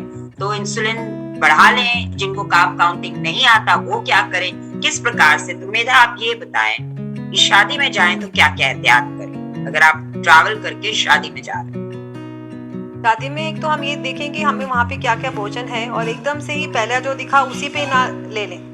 पहले देख लें कि क्या क्या खाना उस समय मिल रहा है, और उस समय उसमें देख लें कि कौन सी चीज़ ऐसे है जिसमें कार्बोहाइड्रेट भी है और प्रोटीन भी है और शुगर की मात्रा इतनी नहीं है। अगर हम चाहे स्नैक्स से शुरू करें, अगर हम सिर्फ आलू वाली चीज़ ले रहे हैं या हम ऐसी चीज़ ले रहे हैं जिसमें छोला भी है, आलू भी है, या कभी उनको वहाँ पे जिसमें सब्जी हो, ऐसी वाली चीज़ों के स्नैक्स के साथ शुरुआत करें। सलाद है तो अगर सेफ लग रहा है तो सलाद के साथ शुरुआत करें। घर में जैसे हम पहले दाल लेंगे, सलाद लेंगे, उसके बाद हम दाल चावल पूरा लेने को बताते हैं, तो वहाँ पे भी ऐसी शुरुआत करें। अगर वहाँ राजमा या छोला या दाल मखनी ऐसी चीज़ बन रही है तो पहले 3-4 चम्मच उसको ही खा लें। उसके बाद अपने पसंद की रोटी या तंदूरी रोटी जो भी मिल रही है, आमतौर पे उसमें मैदा वाली कंपोनेंट ज़्यादा होगा तो शुगर उसमें जल्दी बढ़ जाएगी। हमारे घर वाले आटे से तो वहाँ नहीं बनेगी रोटी, या पूरी होगी जिसमें कि बच्चा एक भी खाएगा तो एकदम भरेगा, तो कम भी खाया जाएगा। तो हमें वो कार्बोहाइड्रेट का ध्यान रखना पड़ेगा कि एक तो मैदे से चीज़ें बनी होंगी जिससे कि ग्लूकोज लेवल बढ़ जाएगा। घर जैसा आपको फाइबर या मल्टीग्रेन आटा नहीं मिलने वाला है। तो जितना भी बच्चा खा रहा है उसमें पहले वो दाल खा ले, फिर जो उसको चपाती वहाँ पे अवेलेबल है वो खा ले, सलाद जो उसको लग रहा है सेफ है या कुक्ड सैलेड है वो वाला ज़रूर ले ले, पानी पिए ज़रूर। और लास्ट में अगर उसको मीठा खाने की भी मीठा खाने का मन कर रहा है तो उसके लिए ऐसे मना नहीं है, पर कम क्वांटिटी में ले, और वो ले जिसमें कि एकदम से शुगर उसको नहीं बढ़ेगा। मान लीजिए उसने गुलाब जामुन उसका सिरप ही ले लिया तो फिर डेफिनेटली उसके लिए दिक्कत है। पेन और इंसुलिन साथ में जरूर ले जाएं। मेरा ये मैसेज है कि अगर आप पंडाल में पहुंच गए हैं तो जहां आप ठहरे हैं इंसुलिन वहां छोड़ के ना जाएं। एक छोटे पर्स में अपना ग्लूकोमीटर ले जाएं। खाने के बाद, शादी का खाना खाने के बाद शुगर चेक करना निहायत जरूरी है। और अगर ये 300, 400, 450, 500 है तो आप छोटी करेक्शन डोज लगा सकते हैं जो बच्चे की उम्र के हिसाब से, क्योंकि मैं अडल्ट टाइप 1 देखती हूँ तो मैं उनको एक जरूर देती हूँ करेक्शन, ये कि आप इतना लगा लें। पर डॉक्टर अंजू बताएंगी कि वो ऐसे बच्चों के बारे में वो फिर आप क्या इंस्ट्रक्शन देते हो, क्योंकि प्राय बच्चे काव काव नहीं कर पाते और मुश्किल ये है कि बच्चा पेरेंट्स से छुप कर भी खाता है, क्योंकि बुफे होता है, बहुत ज्यादा खाने पीने को होता है और रिश्तेदार भी फोर्स करते हैं, अरे अरे बेटा आज खा लो, और कई बार रिश्तेदारों को बताया भी नहीं जाता। तो एक चीज तो ये है कि बताएं कि बच्चे को डायबिटीज है और साथ ले जाएं थोड़ा बहुत, इसमें कोई बुराई नहीं है अगर हम छोटा टिफिन साथ ले जाएं, एक गोभी भर के रोटी ले जाएं। नहीं नहीं नहीं नहीं नहीं नहीं नहीं मैम, नहीं। आप बच्चे का दिल तोड़ दोगे। नहीं पर तो आप पहली बात तो मैम ये है कि अगर किसी दिन बच्चे ने 5 कोक भी पी लिए और पूरा का पूरा गुलाब जामुन का चाशनी का बर्तन भी पी लिया तो कोई हर्ज नहीं है, उसकी शुगर 800-900 पे जाएगी, उसको इतनी तबीयत खराब होगी कि वो अगली बार खुद ही नहीं करेगा। अगर हम बहुत ज्यादा टोके तो लगाम टूट जाती है, तो आई थिंक बेटर है कि बच्चे को हम खुद समझाएं कि बेटा थोड़ा सा खा लेना, और उसके बाद वो चोरी करके खाता है या उसको चोरी करने की जरूरत पड़ती है तो शुगर बाद में कंट्रोल करने की बात आपकी बिल्कुल ठीक है। बट आई थिंक सबसे पास होना चाहिए, कुछ ना कुछ शुगर की चीज अपने पास होनी चाहिए। वो इसलिए क्योंकि बच्चा कई बार खेलता भी बहुत है, अगर वो नाच गाने में लग गया और उसने कई बार खाने की तरफ ध्यान ही नहीं दिया तो हाई के बजाय लो शुगर हो जाती है। और आप सोचेंगे किसी भी फंक्शन में जाएंगे, किसी भी शादी में जाएंगे, पर्स तो अपने पास होगा, उसको हम इधर उधर तो रखते नहीं है, तो उसी पर्स में ही हमारा ग्लूकोमीटर, इंसुलिन और मतलब जो इमरजेंसी राशंस है वो जरूर हो, और वो अपने दिल के साथ ही चिपका के घूमने ताकि वो आगे पीछे हो ही नहीं। अगर आपको लगता है कि बच्चे की तबीयत खराब है तो शुगर चेक करी और उसके हिसाब से लो जा रही है, हाई जा रही है, आपने देख लिया कि क्या करना है। कार्ब काउंटिंग हो सके तो बहुत अच्छी बात है, कार्ब काउंटिंग ना हो सके, और जैसे किसी ने पूछा कि कौन सी मिठाई सबसे अच्छी है डायबिटीज के बच्चों के लिए, उस पर हम फिर किसी दिन आएंगे। पर बहुत जरूरी है कि बच्चे को हर चीज में मत टोकें। और अगर आपको लगता है कि आप मामा हैं, आपको बहुत जिम्मेवारियां हैं शादी में, या आप मेरे भी भतीजे की शादी हुई थी तो मुझे सारे गिफ्ट संभालने थे, तो मुझे बिल्कुल फुर्सत नहीं थी देखने की अगर मेरे बच्चे को उस समय डायबिटीज होता तो वो तो बिल्कुल कल्याण हो चुका होता उसका तब तक। तो उस समय बच्चे को भी पता होना चाहिए कि क्या करना चाहिए, और किसी एक जिम्मेवार एडल्ट को बोल दें कि प्लीज इस पे नजर रखिए, अगर कोई दिक्कत हो तो मेरे पास ग्लूकोमीटर है, मेरे पास इंसुलिन है। तो आपने जो कहा कि छुपाए नहीं, पर बहुत ज्यादा भी नहीं बताइए, क्योंकि नहीं तो फिर वही बतंगड़ हो जाता है। 1-2 जनों को पता होना चाहिए कि बच्चे को डायबिटीज है, बच्चे को अपना थोड़ा सा होना चाहिए कि हाँ मैं अपना ध्यान रख रहा हूँ, मम्मी पापा को आके बता दूंगा। और बहुत जरूरी है कि सामान हमारे पास होना चाहिए, वो शादी के कमरे में या गेस्ट हाउस में या कहीं पे ना छूटे, ताकि आप इमरजेंसी को हैंडल कर सकें। और शायद वही बात मंदिर के लिए भी होगी कि आप जब भी ट्रिप पे जा रहे हैं, घर से निकल रहे हैं, मेधा बार बार वही कह रही है कि घर का माहौल आपके पास नहीं होगा जो घर में आप नॉर्मली हैंडल कर सकते हैं। आप किसी टीचर को फोन कर लेंगे, पड़ोसी को फोन कर लेंगे, वो सब चीजें नहीं है। तो आपके पास सारा इमरजेंसी का सामान हो तो बेस्ट रहता है। जैस्मिन, आप क्या कहेंगी? यस मैम, एक्चुअली जैसे मीना मैम ने बताया अबाउट दिस अनफॉर्चुनेट केस, बिल्कुल एग्जैक्ट यही केस हमारे हॉस्पिटल में आया था, that the child was coming from a wedding and he landed in DK, और आके पता चला कि उसको शादी के काम वाम और मतलब फंक्शंस में 3 दिन बच्चे को इंसुलिन ही नहीं, एंड यहाँ पे आके भी luckily everybody he was saved and he was okay. लेकिन इस तरह का मैसेज क्रॉस करना कि आप ऐसे 1-2 दिन की भी लापरवाही ना करें। दूसरी बात ये कि शादी के फंक्शंस में जैसे, क्योंकि बुफे, स्नैक्स और मेन कोर्स एक बहुत लंबा खिंचता है, तो I would even in fact take your suggestion and what I feel is कि मल्टीपल इंजेक्शन लेने से ना डरे, कि मतलब आप स्नैक्स के टाइम पे एक छोटी डोज लगा लें और मेन कोर्स के टाइम फिर से एक डोज लगा लें। क्योंकि अगर आप सिर्फ स्नैक्स ये सोच के खाएंगे कि मैं तो सिर्फ स्नैकिंग कर रहा हूँ, शादी के स्नैक्स बहुत हाई ग्लाइसेमिक इंडेक्स होता है, तो इसलिए वहां पे एक एक्स्ट्रा डोज जरूरी रहेगी। और मेन कोर्स लेट हो जाता है, 10:30-11 तक होता है, तो वो दोबारा लगाई जाए। This is what like ma'am I would like to add on. Plus बच्चा खेलेगा कितना, अगर वो खा नहीं रहा ज्यादा और खेल रहा है तो शुगर लो ही ना चली जाए, तो छोटी डोज लगा ले। मैम मैं कुछ पूछना चाहता हूँ इसमें। जी सर।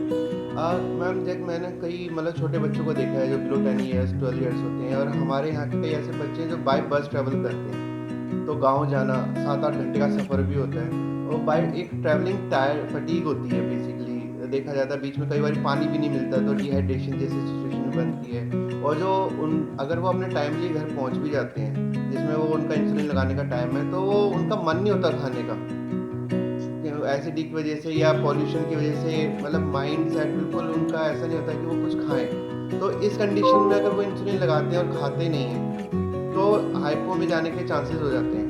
तो क्या ऐसा कुछ है कि जैसे अभी डॉक्टर जैस्मिन जी ने बताया कि हम मल्टीपल डोज से एक पीछे नहीं हटना चाहिए, तो हम कुछ खिलाने के बाद कुछ ऐसा कर सकते हैं कि कुछ डोज दें कि हाँ उसकी कितना क्वांटिटी खाई है, तो एटलीस्ट ज़्यादा ना दे करके थोड़ा दे दें कि वो सिचुएशन या वो टाइम निकल जाए उसका, और फिर वो नॉर्मल हो जाए तो अपना नॉर्मल खाना, नॉर्मल इंसुलिन स्टार्ट कर दें। ये आपने सवाल तो बहुत अच्छा पूछा, पर इसका जवाब बहुत ही क्लियर है और वो है नो। क्योंकि अगर आप खाने के बाद इंसुलिन देंगे तो हमेशा मिसमैच होगा। पहले शुगर बहुत बुरी तरह बढ़ेगी, उसके बाद शुगर बहुत बुरी तरह गिरेगी, क्योंकि इंसुलिन बाद में काम करेगी। एक सवाल ये भी पूछा गया है कि 2 इंसुलिन के बीच में कितना गैप हो, तो यहाँ पे हम उसको 2 इंसुलिन सोच ही नहीं रहे हैं, हम उसको एक ही इंसुलिन के 2 भाग सोच रहे हैं। तो इट्स नॉट कि आप सूट के लिए कितने मीटर दे सकते हैं, आपने कमीज अलग से सिल ली और सलवार अलग से सिल ली, पर वही 5 मीटर है, तो उसको आप गैप को फर्क नहीं पड़ता। आपने नॉर्मली डिनर में 4 यूनिट देना होता है। आपको पता है बच्चा ज्यादा खाएगा तो आप सोचते मैं यहाँ 5 दूंगा, तो आपने 2 यूनिट लगा दिया, बच्चे को स्नैक करने दिया। अब वो पूरी डोज नहीं गई है, तो उसी इंसुलिन के जो बाकी 3 हिस्से बचे, 3 यूनिट बचे, वो आपने डिनर के पहले दे दिए।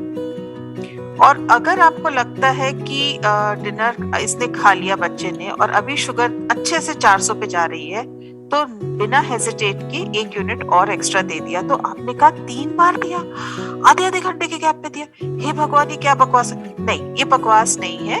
आपने उसी डोज को छोटे छोटे हिस्सों में दिया, क्योंकि आपको पता है कि प्रिडिक्शन नहीं है आपके पास कि कितना बच्चा खा पाएगा, कब खाना मिलेगा क्या। जहां तक आपका बस का सवाल है कि बच्चा उतरा, उसको अभी भी नौजिया हो रहा है, वो नहीं कुछ खा पा रहा, उसको सादा नींबू पानी दे दीजिए, सादा पानी दे दीजिए, सेटल होने दीजिए, हाइड्रेशन को सेटल करने दीजिए। अब मुझे भूख लगी है तो मैं इंसुलिन लगा लूंगी और फिर मैं खाना खा लूंगी। एंड बच्चे से आप ये भी थोड़ा सा पूछिए कि कितनी भूख लगी है, क्योंकि कई बार वो नौजिया जब सेटल होता है तो बहुत भूख लगी होती है, तो आपने 1 यूनिट एक्स्ट्रा दे दिया, बोल दिया कि ठीक है एक्स्ट्रा खाना खा लो, पर आप में दे दिया। एंड इनफैक्ट किसी और ने भी यही सजेशन दिया है कि मैं अपने बच्चे को छोटा क्वांटिटी खाने को देता हूँ, और फिर जब वो नाच गाना कर लेता फिर मैं देखता हूँ कि उसकी शुगर नॉर्मल है तो बाकी हिस्सा नहीं देता, और अगर उसकी शुगर हाई जा रही है तो मैं देता हूँ। या अगर बच्चा बहुत अभी भी खेलने में माहिर है तो मैं आधी डोज या तिहाई डोज पे ही छोड़ देता हूँ। And during any function, child can do carb counting before meal and take dose accordingly। बिल्कुल सही बात है कि उससे शुगर कंट्रोल में रहती है। खाने के बाद देने का मत सोचिए प्लीज। ये सवाल केवल ट्रैवल में नहीं आता। 2 साल का बच्चा है, पता नहीं मेरा बच्चा कितना कब खाएगा। मेरे बच्चे को जैसे मैं इंसुलिन लगाता हूँ वो जिद करना शुरू कर देता है। मेरे बच्चे को पता है कि मैं खाने के ऊपर नाचने को तैयार हूँ। तो उसके लिए भी आप हिस्सों में डिवाइड कर लीजिए कि आपने इस 2-3 साल के बच्चे को 2 ही यूनिट लगाना है। आपने 1 यूनिट लगा दिया, देख लिया उसने कितना खाया, और फिर उसको बाकी तक लगा दिया। 1 लगाना था, आधा लगाना था, 1.5 लगाना था, तो वो आप बाद में लगा सकते हैं। मीना मैम, आप क्या सजेस्ट करती हैं? मैम, हमने बहुत अच्छा डिस्कस किया, तो हमारे बच्चों को जरूर फायदा मिले। और कुछ स्कूल मना करते हैं तो मैं काफी स्ट्रॉन्ग चिट्ठी लिखती हूँ कि आप बच्चे को क्यों मना कर रहे हैं ट्रिप पे जाने को।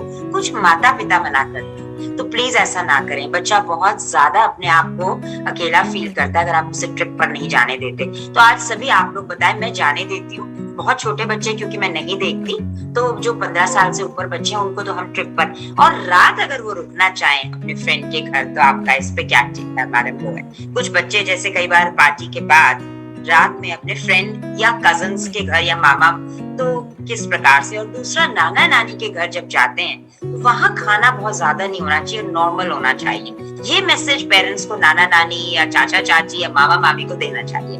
कि हम आ रहे हैं लेकिन खाना नॉर्मल हो, बहुत ज्यादा ना हो, जिस प्रकार से करते हैं कि कोई गेस्ट आया तो ये आप अवश्य बताएं। वो आपका रिश्तेदार है, आपके बच्चे के दुश्मन नहीं, उन्हें आप जरूर बताएं कि आप हमारी सेवा ऐसे इस प्रकार से ना करें कि खूब भी घी तेल वाला खाना बार बार बनाएं।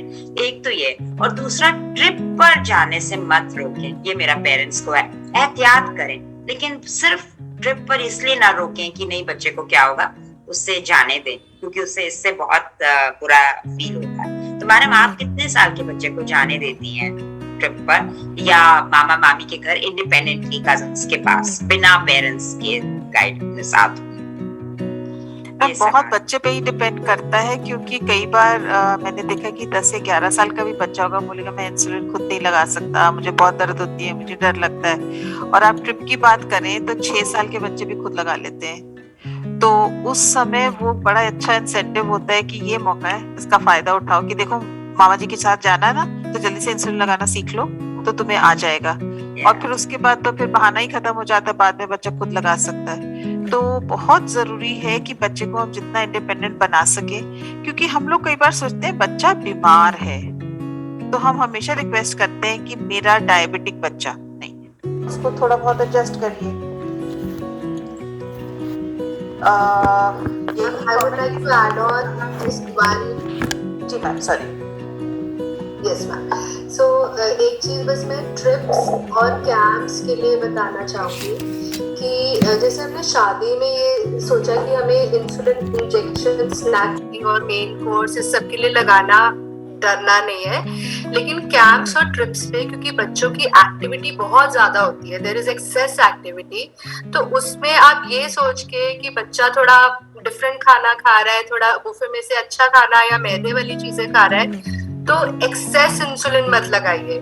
यू हैव टू रिमेम्बर कि कार्ब काउंट के हिसाब से चाहे वो मैदा है लेकिन वो रोटी एक है, तो आप इंसुलिन की डोजेस को बहुत ज्यादा ना बढ़ाएं, क्योंकि एक्टिविटी की वजह से हाइपो में जाने का रिस्क होता है। स्पेशली ट्रिप्स पे ये चीज को ध्यान रखें। And for the activity teachers के हेल्प से बिफोर एक्टिविटी शुगर चेक करें, ड्यूरिंग एक्टिविटी अपने पास कुछ स्नैक रखें, फास्ट एक्टिंग कार्बोहाइड्रेट, जिससे आप लो शुगर को मतलब प्रिवेंट कर सकते हैं। सो ट्रिप में इस चीज का बहुत ध्यान रखें। किसी ने लिखा है कि मैं जब शादी में जाते हैं तो बच्चे की शुगर 300 हो जाती है 2 घंटे के बाद, वो सब कुछ खाता है, क्या सोल्यूशन है? सोल्यूशन यही है कि आप 1 यूनिट एक्स्ट्रा दें अगर बच्चे ने सब कुछ खाना है, पर इस चीज का बहुत ध्यान रखें कि अगर बच्चे ने नाच गाना करना है, जैसे डॉक्टर जैस्मिन मैम भी कह रही थी कि अगर बच्चे की एक्टिविटी ज्यादा है तो इंसुलिन मत बढ़ाइए, पर अगर एक्टिविटी ज्यादा नहीं है और बच्चा एक्स्ट्रा खाना वो तो खाएगा, शादी के माहौल में तो खाएगा, बर्थडे में फंक्शन में खाएगा, तो उसे 1 यूनिट एक्स्ट्रा दे दीजिए या 10% एक्स्ट्रा यूनिट डोज दे दीजिए, और फिर उसे टोका टाकी बहुत ज्यादा मत करिए। मैम मेरे बच्चे जो बड़े हैं ना, उनको जो कई सालों से डायबिटिक हैं, उनको मैं पैरों का ख्याल बहुत बोलती हूँ, क्योंकि नंगे पांव चल के ले जाते हैं कई बार मंदिर दर्शन, तो घर आकर फिर पैरों को बिल्कुल, या होटल आकर पैर साफ करने, और अगर पैरों के नीचे, और बहुत अच्छा फुटवेयर ले जाना, ये मैं बताना भूल गई। ट्रैवल में हमें जूते चप्पल बहुत अच्छे रखने हैं, एक अच्छे और नया जूता नहीं जाए। यूजुअली होता है शादी में जा रहे हैं तो नया जूता पहन लिया और वहां 2 दिन में बच्चे के पैर में जूता काट लिया, ब्लिस्टर हो गया। तो पैरों का ख्याल रखें, नया जूता चप्पल नहीं, नया जूता भी पहनना है शादी में तो उससे पहले 2-3 दिन ट्राई कर ले बच्चा। तो पैरों का ख्याल रखना, और अगर आप पंडाल में नंगे पांव हैं या मंदिर गुरुद्वारे में नंगे पांव, तो घर आके फिर पैरों को अच्छे से साफ करना है, धोकर सोना है बच्चों का। हमने देखा है कि ब्लिस्टर हो जाते हैं बच्चों को। मैंने देखा कि अभी अमृतसर गए थे गुरुद्वारे में पेशेंट, और मार्बल बहुत गर्म था तो बच्चे को पैरों में ब्लिस्टर्स हो गए थे। तो ये नहीं होना चाहिए। अगर आप नंगे पांव भी बच्चे को मंदिर गुरुद्वारे ले जाते हैं तो बच्चे के पैरों को जरूर ख्याल करें, वापस आके अच्छे से धोए और मॉइस्चराइज करें। तो ये भी एक ट्रैवल। Excuse me ma'am. जी बताइए मैम मैं पूछना चाहता हूँ कि एक नॉर्मल, मेरा बेटा 9+ ईयर का है, तो एक नॉर्मल लेवल जो होता है उसको क्या मानते हैं? अगर हम शादी में, लास्ट टाइम हमने ना एक मैरिज अटेंड की थी, तो उसमें क्या हुआ कि बच्चे ने तो अनलिमिटेड वे से खाना शुरू कर दिया कि जो कोल्ड ड्रिंक वगैरह जहाँ मोजिटो समथिंग और जो स्वीडेज वगैरह, उसके बाद क्या हुआ, हमने तो मैरिज में तो हम कंट्रोल कर लिया। आफ्टर दैट 1 वीक से 10 दिन तक ना क्या होता था, रात को बढ़ने शुरू हो जाती थी जब बच्चा स्लीप मतलब सो जाता था ना, तो रात को बढ़ती जाती तो हम रात में भी 4-5 बार उसको इंसुलिन दे देते।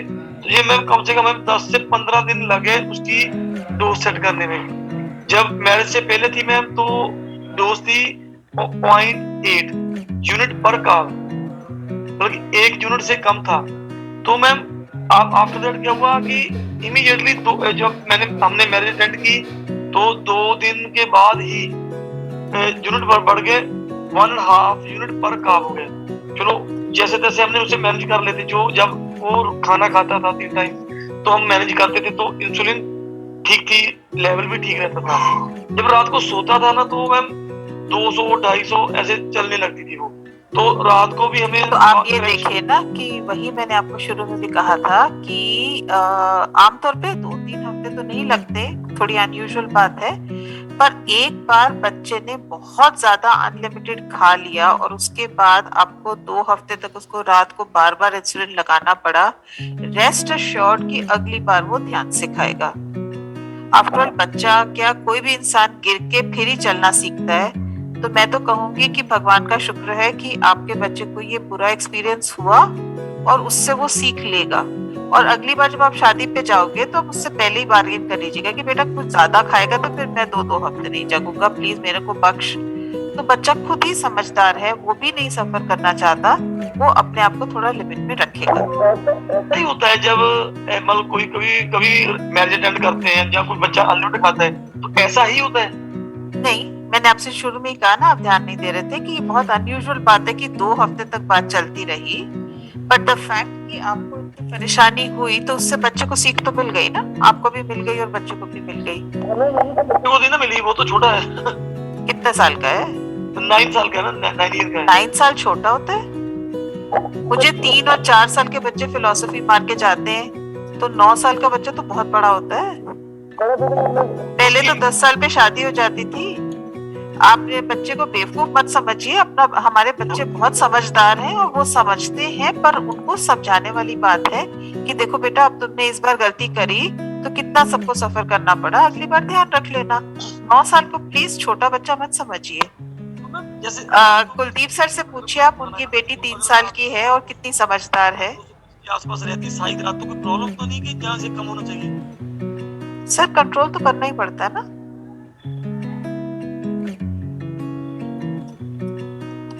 Neeraj ji, would you like to add how your children react, Kuldeep जी, कि छोटे बच्चे हैं पर बेवकूफ नहीं है, ऐसी बात नहीं है।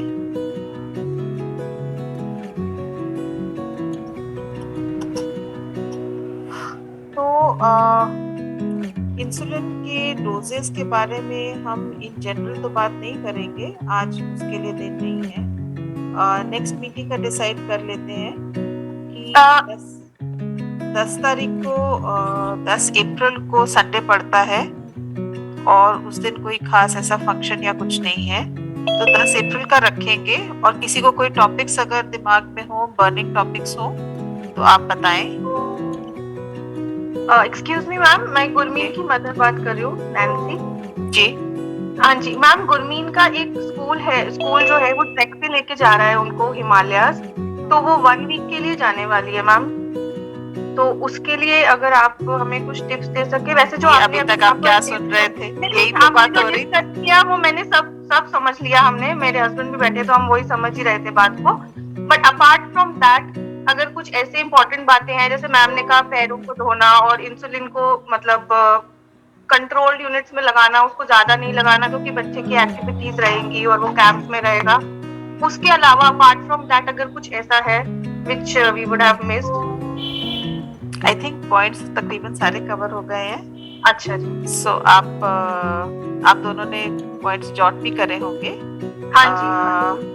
और ट्रैवल का तो आई थिंक जो लिस्ट बनाई थी वो बहुत जरूरी है कि आप लिस्ट बना के चलें। टीचर्स को पता होना चाहिए कि क्या करना है, और आजकल तो मोबाइल का जमाना है तो इतना इमरजेंसी में और जैसे मैम करने ने की बताया दुविधा नहीं होती। बच्चों को मना ना करें, तो हमने इसको मना नहीं किया। जैसे बिल्कुल इसने नहीं। बोला कि मुझे जाना है ट्रैक पे, हमने अलाउ कर दिया कि आप जा सकते हो। और टीचर्स को भी बोल दिया, बिकॉज टीचर ने एक बार क्वेश्चन किया था कि इसको डायबिटीज है तो कैसे, हमने कहा वो कर लेगी, she is independent and she knows how to handle, वो कर नहीं। लेगी। बट नहीं मैम, हाइपोग्लाइसीमिया में तो वो नहीं कर पाएगी ना, तो टीचर्स को हाँ बेसिक जी। नॉलेज तो होनी चाहिए। अच्छा, राइट। बस रात आगे का अगर है, बढ़े तो दोपहर में तो ये कर लेगी। टीचर्स को पता होना चाहिए, ऐसी बात नहीं है, केवल हाँ रात जी। की बात नहीं है, दिन में भी। जैस्मिन मैम ने अभी आपसे कहा कि फिजिकल एक्टिविटी ज्यादा हो जाती है तो हाइपोस हो सकते हैं, तो ग्लूकागॉन उसके साथ जाएगा, ग्लूकोमीटर और ग्लूकोमीटर की गोलियां साथ जाएंगी। और ओके। वो अपना पूरा ध्यान रखेगी इसमें, आप उसके ऊपर तो भरोसा करेंगे, बट साथ में दो फ्रेंड्स को और टीचर को पता होना चाहिए कि क्या करें। Okay. Coming back to what I was asking, 1:30 बज गया है कि 10 तारीख के लिए अगर किसी के टॉपिक्स कोई हो दिमाग में तो, and Medha ma'am we can stop sharing the screen.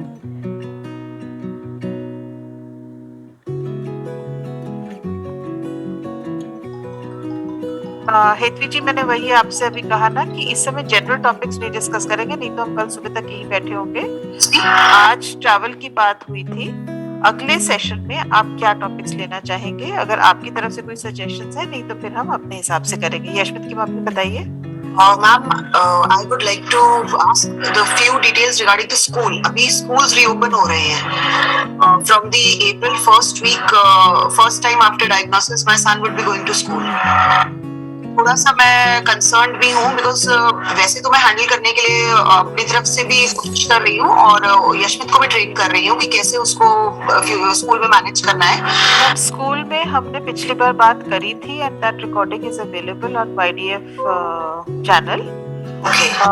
But आपकी बात बिल्कुल सही है, हम स्कूल का फिर से अगली बार ले सकते हैं, क्योंकि तकरीबन सभी के फर्स्ट वीक ऑफ अप्रैल में खुल रहे हैं और 10 अप्रैल तक सबके कान खड़े हो चुके होंगे कि क्या क्या प्रॉब्लम्स हैं, क्या दिक्कतें आ रही हैं, क्या नहीं आ रही। डॉक्टर सुमीत को अभी एक्सपीरियंस हुआ कि बच्चा स्कूल में पढ़ रहा था, अब जैसे ही खुला और इन कोविड में उसको डायबिटीज डायग्नोस हुई तो स्कूल ने कहा हम नहीं लेंगे।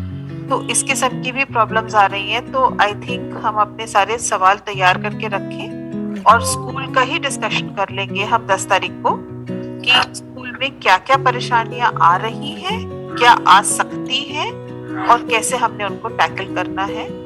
हम टीचर्स को सपोर्ट करेंगे, बिकॉज कहना कि टीचर्स को ये कर लेना चाहिए वो कर लेना चाहिए कहना बहुत आसान है, टीचर्स की अपनी प्रॉब्लम्स हैं, उनको भी बहुत कुछ करना होता है। तो इस तरीके से yes ma'am. Just this query कि जैसे मैम ने बताया स्कूल और सभी बच्चे तो स्कूल जाके जब टीचर्स को पता है डायबिटीज है, इस तरह की नेक्स्ट मीटिंग में हम उन टीचर्स को भी ये जूम लिंक भेज सकते हैं so that they can also listen to what is the importance of these children in school, कि ये बच्चे अगर उन टीचर्स को जूम लिंक शेयर कर दें।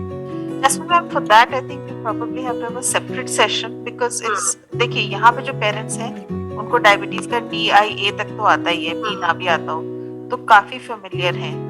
टीचर्स के लिए हमारा बिल्कुल अप्रोच अलग होगा। But your point is well taken, I think it's an excellent suggestion. Mrs Sharma, अगर आपको लगता है कि आपकी टीचर को दिक्कत हो रही है और अगर आपको लगता है कि देखिए एक लकड़ी को तोड़ना बहुत आसान है, ग्रुप को तोड़ना मुश्किल हो जाता है, तो अगर आपकी टीचर्स बहुत प्रोटेस्ट कर रही हैं या गुस्सा हो रही हैं या मना कर रहे हैं हर चीज को, तो हम एक ये जरूर कर सकते हैं RSSDI की तरफ से, we can organise a meeting which is specifically for teachers and सब टीचर्स को रिक्वेस्ट करें कि किसी संडे मॉर्निंग 1 घंटे के लिए वो टाइम लगा के एंड मल्टीपल टीचर्स को इकट्ठे बात कर सकते हैं। एक एक टीचर के लिए तो पॉसिबल नहीं होगा कि एक एक जना बात करे, वो तो आप ही के डॉक्टर बात करेंगे आपकी टीचर से या आपके एजुकेटर्स बात करेंगे आपकी टीचर से। पर अगर ग्रुप कोई बनाना चाहे तो we can do that maybe in May or something, क्योंकि तब तक गर्मी की छुट्टियां शुरू हो चुकी होंगी तो लोगों के पास थोड़ा सोचने का और टाइम मिल जाता है, थोड़ा कैसे क्या क्या दिक्कतें आ रही है का टाइम मिल जाता है। पर हाँ जी, हम बिल्कुल स्कूल के टॉपिक को 10 अप्रैल को ले सकते हैं और उसको we can discuss it in detail. आप अपने सवाल तैयार रखिएगा सब लोग कि कहाँ पे परेशानियां हो रही हैं, कैसे उनको टैकल करना है। मैम जैसे मैं क्लास डिस्कस किया था हल्का सा कि हम जैसे नेक्स्ट टॉपिक में इंसुलिन टेक्निक का भी कर सकते हैं, क्योंकि 12 से 1 का टाइम होता है, तो दोपहर का अगर सभी बच्चे कैमरे के सामने अपनी इंसुलिन लगाए तो उनकी वो टेक्निक रिकॉर्ड भी हो सकती है, पता भी लग सकता है कौन गलत कर रहा है कौन सही कर रहा है। वो हमें अनिल जी पूछना पड़ेगा लोगों से, अगर वो करने को तैयार है, पर सर्टनली 1 या 2 बच्चे तो लगा ही सकते हैं, उससे बाकी लोग सीख सकते हैं। That's a very good suggestion. वही मैम, तो कोई अगर वॉलंटियर हो बस वही कि- कोशिश जहाँ पे इंसुलिन लगा रहे हैं सिर्फ उतना ही एरिया कवर हो, ताकि हम देख सकें कि वो ठीक है। कि वो ठीक लगा रहे हैं कि नहीं, और बाकी भी गलती से सीख सकते हैं। रियांश के पापा का या मम्मी का सजेशन है कि बच्चे क्या खाने के लिए ले जा सकते हैं टिफिन में। तो स्कूल संबंधित जितने भी सवाल होंगे, आप सभी को इस मीटिंग के बारे में अपने ग्रुप से पता चला, तो अपने ग्रुप में वो सवाल डालिए। We can consolidate all those questions and we can answer them together. अगर पहले से सवाल हो तो बहुत आसान हो जाता है कि आपके मन की शंकाएं क्या है, आपकी दुविधाएं क्या है, एंड हम उनको कंसोलिडेटेड तरीके में प्रेजेंट कर सकेंगे। एक्सक्यूज मी जी मैम। मैम, मेरा सिर्फ एक क्वेश्चन है कि क्या इन बच्चों की इम्यूनिटी कंपैरेटिवली नॉर्मल चिल्ड्रन लो होती है? मैम एक एक सवाल करके तो हम, जैसे मैंने कहा ना, कल सुबह तक यहाँ बैठे रहेंगे। नहीं मैम, आज का यहीं पे कहानी समाप्त करते हैं। आप अपने डॉक्टर से पूछिए इम्यूनिटी के बारे में। जरूरी ये है कि हम अब अगला प्लानिंग करें, क्योंकि अब 1:30 बज चुका है, लंच का टाइम है। बच्चों का बहुत डिले करना सही बात नहीं है। हमने 12 से 1 का टाइम इसलिए रखा था कि 1 के मैक्सिमम 1:15 बज जाएगा, पर अब तो 1:30 से ऊपर हो गया है। तो यहीं पे कहानी खत्म करते हैं। इंसुलिन लगाइए, उनको खाना खिलाइए, उनका संडे पर बात मत करिए, और हम 10 तारीख को मिलेंगे 12 बजे। ठीक है डॉक्टर मेधा, बहुत अच्छा लगा आपके टॉपिक को इतने अच्छे से आपने बताया। जैस्मिन मैम, आप बहुत अच्छा लगा क्योंकि आपने बहुत सारी चीजें हाईलाइट की, और मुझे तो हर बार सेशन में कुछ ना कुछ नया सीखने को मिलता है। आशा है कि आप सभी को भी कुछ फायदा हुआ होगा इस घंटे 1.5 घंटे से। तो Reeva ma'am, thank you so much. आप सबको बहुत बहुत धन्यवाद। Meena ma'am, would you like to wrap up? Meena का शायद कट गया। आई थिंक मीना का कट गया है, तो I'll just wrap up then and thank you very much Anil ji for your suggestions. Yashmit, thank you for joining बेटा। Riyansh, thank you for joining, आपने अपना इंट्रोडक्शन दिया। अब हम 10 तारीख को 12 बजे फिर मिलेंगे। नमस्कार। Thank you ma'am, thank you ma'am, thank you ma'am. Bye.